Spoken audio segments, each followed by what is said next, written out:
it down. Give me 5 people you ready to fight right now. You motherfucking two. It's your boy Rollo Jenkins here. This is I would say a special episode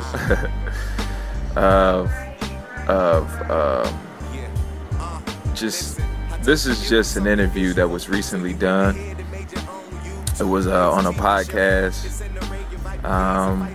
and this is just the reason that I'm a fan of Keith Thurman. I don't know what happened to Keith in that last interview that 78 did with him, but I was 1 foot off the bandwagon. But after hearing this interview here, I think I got both feet on the bandwagon again. So I'm gonna let y'all check it out, and of course, a bunch of comments and shit. He's gonna talk that shit. It's alright though. It's your boy Rollo Jenkins. Holla at your boy. Hey boxing fans, this is Jenna J, and I'm welcoming you to the 221st edition of On the Ropes Boxing Radio, and I have an awesome show in store for you guys. To kick this week's show off, I have a very special guest. He's now making his 4th appearance to On the Ropes Boxing Radio. I'm joined by interim WBA welterweight champion of the world, Keith one-time Thurman. How's things going today, Keith? I'm doing pretty good. Just got back in town. All right. Well, you just mentioned that you got back in town. We recently saw you witness a fight. You were ringside. You got to watch Sean Porter versus Kell Brook. What were your thoughts? For the most part, Sean did what I expected him to do, which was to make the fight very intense and to put the pressure on Kell Brook throughout the whole fight all night. I didn't know much about Kell Brook prior to the fight. That was the main reason why I was leaning towards Sean. With his aggressive style, I wasn't sure how well Kell Brook can be able to handle that pressure, especially at this level. But he trained hard. He's been working to be a champion for a very long time. He was focused, and he was working off the jab. He was doing basic boxing, kept his hands up for most of the fight. But, like I said, Sean did what I expected him to do. He threw a lot of body shots.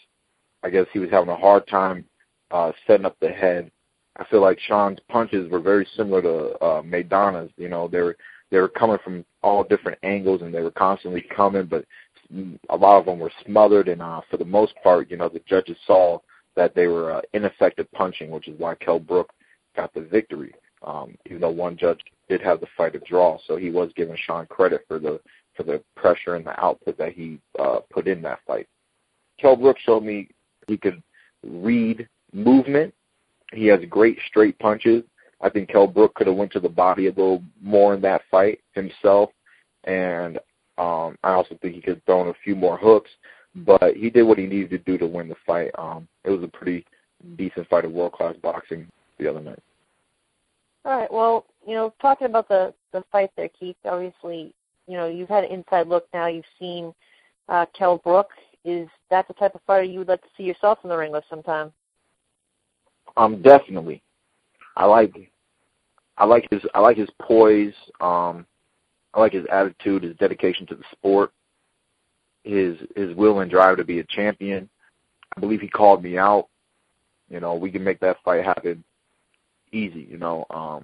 As long as he's a man of his word and his team doesn't advise him to do something else, it'd be a nice fight. I believe I already know a strategy that would be effective. Me and Porter are both strong fighters, but our styles are completely different, and styles makes fights. And I believe I would be able to even go over there to the UK and bring the belt back to the USA if that fight was to happen. You just mentioned that you're willing to go over to the UK. Kell Brook obviously said that he felt like he wanted to capitalize on winning the title and fight over there for a big fight. So you would have no misgivings at all about going over to his country and trying to take the belt? I don't see an issue, I believe I'd be able to outpunch him, very similar to what Porter was able to do, outwork him, but I would do it in a more effective manner. And it would be the most difficult fight of his career, and there's always the potential knockout victory. All right. Well, Keith, if you were to get that fight with Kell Brook and you were able to lift that title, obviously that would put you in great position in the welterweight division because you would have the interim WBA belt, you'd have the IBF belt. Having both those, it's kind of a calling card maybe to have a unification fight with Floyd. Do you think you need that other fight? You need a big unification fight to call for that fight for Floyd? A lot of people would say yes. Others would argue no.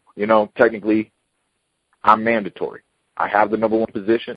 I worked really hard in my career to get a shot at that title, and in every hand that it's been in, the WBA has yet to enforce the mandatory to give me my shot. So it'd be nice if the WBA were to do that, but outside of that and outside of the politics of the WBA and just the politics of a Floyd Mayweather fight, definitely, Kell Brook would be a terrific fight because prior to Kell Brook fighting Sean Porter, we had 4 undefeated welterweights in the top 10 division, and now we have 3. Kell Brook, Keith Thurman, and Floyd Mayweather. So for me and Kell to go at it, we would be eliminating one more undefeated fighter, and whoever is young and left undefeated, I believe, should definitely get the Mayweather fight, and there would be no controversy when it occurs. Okay, let's talk about your future there. You said before on the Showtime telecast you're looking towards somewhere around November for your return. Do you think you'll be able to secure a big-name opponent for that date? That's the question. That's a real good question. I've been wondering that myself. We'll have to see. I'm going to hope. I'm going to pray on it. And, it bothers me to go through 8 to 10 weeks of training camp, putting in 2-a-days, and to not get a respectable opponent. So we'll see what Al Heyman has in store for me in my near future. Well, a guy that I interviewed on the show not long ago that said that would be interested in fighting you would be Timothy Bradley. He said he'd be interested in having a fight with you, and he would do whatever was necessary to make that fight happen. Is he a big enough name opponent for you that would interest you? Definitely. Timothy is a big name. Timothy's been around, and I would be able to make a big statement with getting a victory, and especially a KO victory over Timothy Bradley. All right, well, Keith, let's turn things to an upcoming fight that will be on September 13th involving a guy that we spoke about just earlier. Floyd Mayweather Jr. and Marcus Maidana are set to have the rematch. Curious, what are your thoughts on this fight? I definitely didn't want it to happen again. I didn't want to see that again. That's boring. Matter of fact, watching Floyd is 80 to 90% boring. The only pleasure I get is when he lets his hands go. When he shows the world the skills that he has and the reason why he is Floyd Money Mayweather, the reason why he does have a 6-fight contract with Showtime Promotions. So I was actually very disappointed with that last performance, which doesn't really make me real eager to see this performance. But I'm hoping that Floyd shows us the other side. I hope he just brings out the old boxer, uses his legs, and really separates the gap between him and Maidana, because there is a big gap, but he did not show that his last performance. So that's what I'm looking forward to see, is seeing Floyd open up that gap bigger and showing the world where he stands and where Maidana stands in the world of boxing. Now, can Maidana do anything differently than he did the first fight around? Can he do anything to even make it closer, or is his style is style, and that's what we're going to see? Definitely. If I was Maidana, I would look at, I would watch the tape, and what I would do is be aggressive, but not overly aggressive, pretty much like what happened with Sean Porter. You land a good punch. That's nice. You land a good, clean, effective punch. There's no need to force more punches after 1 or 2 nice punches. If everybody in the crowd sees the punch, then everyone's going to give you credit. The judges, the commentators, the fans, they're going to go ooh and ah over the punch. And when you rush at them just because you landed one good punch, not only are you opening yourself up to be countered, but a lot of times the way that Maidana moves forward so much, he ends up smothering himself, which allows Floyd to tie him up and do a whole lot of other things. So if I was Maidana, every once in a while, because it's his style, you're going to get on the inside, you're going to rough him up. But every once in a while, step back. use that jab a little bit more. In the later rounds in the fight, I think maybe a little bit due to Maidana getting a little tired, he was fighting on the outside some. And, yeah, Floyd was connecting a little bit, but Floyd really wasn't connecting the way he normally connects. And I would try to see if he could do, if I was Maidana, I would try to do just a little bit better on the outside, and that way he'd be able to throw more effective punching. You know, he needs to get some straight rights and left hooks with some distance instead of smothered this time. And we'll see what kind of adjustments he makes, or if he just tries to fight harder. All right, awesome breakdown. All right, well, there's one more fight, Keith, I want to ask you about quickly, and that would be Manny Pacquiao versus Chris Algieri. A lot of people are canning this fight, saying Algieri doesn't have a shot. What do you think? Hey, when you step in the ring and you put gloves on, anybody has a shot. It really all has to do with the training camp. You know, he has a height advantage, I believe. He has a reach advantage. The kid showed decent skills. You know, I don't think he's unbeatable by any means and stuff, but he's got some talent, and he's made it to the world-class stage. And if he keeps training like a champion, he might stay a champion. But you know, it is obvious that Manny is favored. We saw what happened when he got hit with Panovikov's power punching, so you would assume that Manny's power punching would be just as effective, and then Manny's speed would make it more difficult for Algieri, and most likely it's going to allow Manny to land more power punches than Panovikov was able to do when he fought Algieri. So it's not one that people are really super eager to see or really talk about, but it's a match nonetheless, and there's a potential upset. Once again, he did it once. Can he do it twice? That's the big question. Okay, now, Keith, I got to ask you this one particular angle is, now that, you know, Oscar De La Hoya says he's willing to work with Bob Arum, do you think a fight between you and Pacquiao could ever possibly be made now that that door's been opened? Possibly.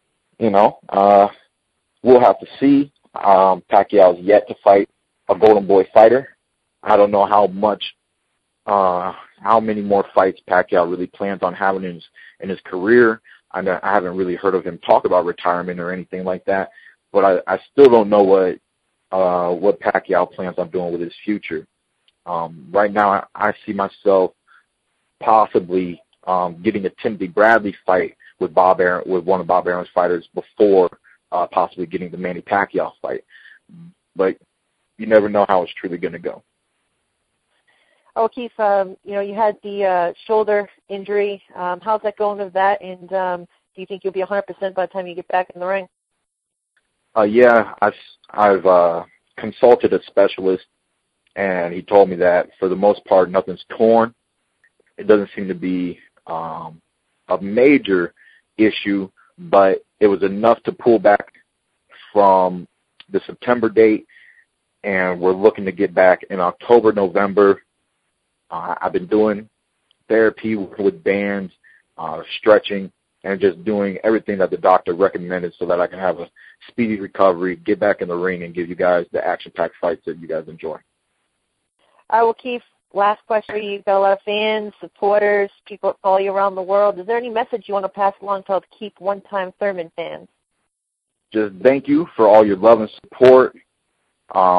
Sorry I couldn't pull out 3 fights for you guys this year, but I'm going to do my best to return into the ring as soon as possible and hopefully give you guys a fight truly worth watching, whether it be Kell Brook, Timothy Bradley, or anybody else who's rated in the top 10 of the welterweight division. Well, Keith, as always, it's a great pleasure speaking with you. I thank you for taking the time out of your day to come on the Ropes Boxing Radio, and I'm definitely looking forward to seeing you return October, November, whenever you get back in the ring, and hopefully it's against a big-name opponent. You deserve it. Thank you very much. Appreciate it. All right, take care, Keith. Bye-bye. Okay, you too. Take care. Bye. All right, that was Keith Thurman discussing the fights that he saw this past weekend and also his future plans. And I got to say, you know, every time I get Keith Thurman on the show, I mean, he's one of the guys that is just so well-spoken. I mean, just the answers that he gave in terms of breaking down the fight between Sean Porter, Kell Brook, giving his thoughts on Mayweather versus Maidana, and also giving his views on Algieri versus Pacquiao. I mean, he's just a smart, intelligent guy. He's got the charisma that he's needed to be a big star in the sport, and all he's lacking right now is the big fights.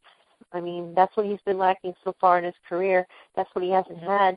And I think he's just one big-name opponent from really bursting out there in terms of being one of the biggest stars in the sport. I mean, he wants a fight with Kell Brook. He's not afraid to go over the UK to get it. He wants to take on legitimate challengers. Unfortunately, he's just been kind of getting avoided at this point right now. So it'll be very interesting to see who he gets into the ring with in November because, you know, for the longest time, almost every time that I've had Keith Thurman on, he always talks about the big fights that he wants, you know, the big matchups that he's looking forward to, and he just hasn't gotten them yet. And I think now is the time. I mean, with Floyd Mayweather running out of opponents, you know, the welterweight division having a bunch of champions right now, you know, just to get a little bit more clarity in the division, to see the champions starting to fight each other, I think it'd be big. And if a Kell Brook versus Keith Thurman fight can happen, I think it would be great for him, and I think it would be great for the division. I think that particular fight there does suit his style pretty well because, you know, watching the fight between Porter and Brook, even though Brook looked good and showed, you know, that he was a better technical fighter than Porter was, he also showed some limitations out there. And I think Keith Thurman has the ability and the skills to capitalize on that. So, you know, it'll be very interesting to see what's next for Keith Thurman. I hope it's a big fight, whether it's Kell Brook, whether it's Timothy Bradley. I think he's definitely deserving of having one now. And just as a fight fan, I'm always excited to see Keith Thurman step in the ring. I mean, he's just one of the more interesting fighters that we have now in boxing. He's exciting to watch. So hopefully we'll see him fight. Paul. Yeah. Floyd Mayweather. Devin Alexander. And whoever the fan wants to see. Yeah. Listen, I told you give them something visual. So you in the head and made your own YouTube-based TV show. It's an array of IPAs and fighters on the road. Got a question? Put them in your comment section right below. Barbershop talk while you're sitting in your living room. Pacquiao, Mayweather, and we can't forget the brews. Coming to you live with the scoops like a ladle. Allow me to introduce the boxing round table. Yeah.